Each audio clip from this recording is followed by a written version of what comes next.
آپ نے فرمایا تھا کہ آج کے دور میں اگر کوئی شخص اپنا نقطہ نظر پیش کر رہا ہے، ہم محسوس کرتے ہیں کفر شرک سب کی تعریف بھی آپ نے تعارف کرایا، ہم کہیں گے بھئی تمہاری بات میں کفر ہے، تم یہ بات جو کر رہے ہو اس کے اندر شرک پایا جاتا ہے، بندے پہ حکم نہیں لگا سکتے۔ اگر وہ مسلمان ہے، اپنی شناخت مسلمان کے طور پہ قائم کر رہا ہے اور کوئی تعویل کر رہا ہے، کوئی آیت، کوئی استدلال، کوئی روایت پیش کر رہا ہے، تو ہم اس سے اختلاف کریں گے، ڈیبیٹ بھی ہوگی، لیکن ہم اس کی تکفیر نہیں کر سکتے، اس سے اس کی مسلمان ہونے کی شناخت واپس نہیں لے سکتے۔ سوال میرا آپ سے یہ ہے کہ اگر تو کوئی آدمی کھڑا ہوا ہے کسی آیت کے اوپر بات کرتے ہوئے، تب تو چلے ڈیبیٹ ہوگی، آپ نے چند مثالیں بھی اپنے مضمون مسلم غیر مسلم سے پیش کی تھی، لیکن ایک آدمی آگے بڑھ کے کہتا ہے کہ بھئی یہ آیت تو تائید کر رہی ہے جو بھی میرا نقطہ نظر ہے، مجھے تو وہی آئی ہے، مجھے تو الہام ہوا ہے، مجھے تو خود براہ راست اللہ تعالیٰ نے بتا دیا ہے کہ مثلا تمہیں پیغمبر بنا دیا گیا ہے، یا تم جو ہو کسی خاص منصب پر فائز ہو، تو وہاں پر پھر تعبیل کی گنجائش کیسے رہ جاتی ہے؟ وہاں تو نہ آیت بنائے استدلال ہے،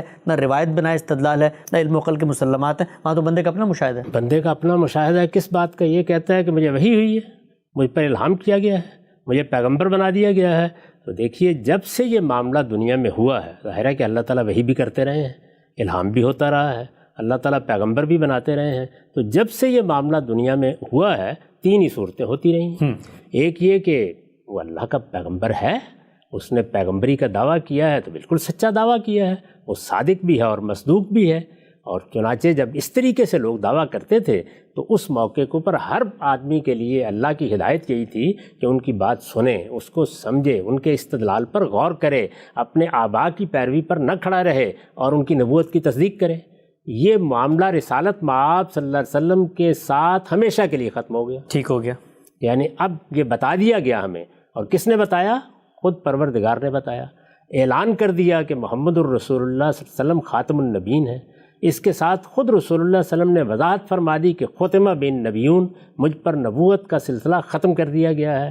پھر اعلان کر دیا کہ لا نبی بعدی، اس کے ساتھ مزید وضاحت کر دی کہ لم یبق من النبوۃ الا المبشرات، یہ سب باتیں بتا دیں۔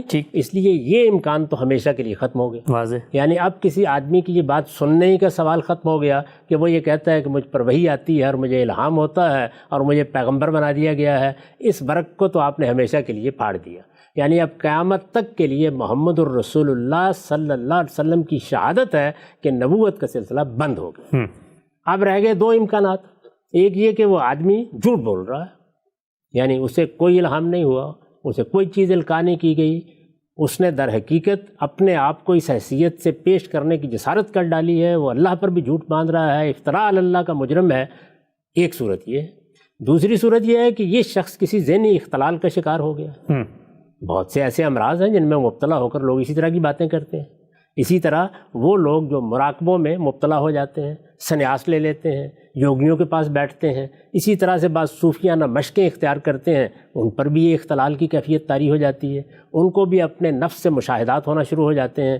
تو ذہنی اختلال کی بہت سی صورتیں جن میں ضروری نہیں ہے کہ آدمی آپ کو پاگل ہی نظر آئے، ذہنی اختلال کی بہت سی صورتیں آپ علمی مطالعہ کیجئے تو یہ بتا دیتی ہیں کہ لوگ اس طرح کی باتیں بھی کرتے ہیں۔ یہ امکانات ماضی میں بھی تھے، یہ امکانات اس وقت بھی ہیں، یہ امکانات قیامت تک رہیں گے۔ اب دو چیزیں ہوئیں، یعنی یا وہ جھوٹ بول رہا ہے اور یا کسی ذہنی اختلال میں مبتلا ہے۔ جھوٹ بولنے کا فیصلہ ہم اس زمین پر کر نہیں سکتے، اس لیے کہ ہم اسی وقت جھوٹ بولنے کا فیصلہ اس زمین پر کر سکتے ہیں جب خارج میں اس کی کوئی چیز خود اقرار کرے۔ یہ چیز وہ اصل میں اپنے باطن کے بارے میں بیان کر رہا ہے، اس کا فیصلہ قیامت میں اللہ تعالیٰ کریں گے۔ اب ایک ہی امکان باقی رہ گیا اور وہ یہ کہ یہ ذہنی اختلال میں مبتلا ہے، تو اس طرح کے شخص کی صحیح جگہ کون سی ہے؟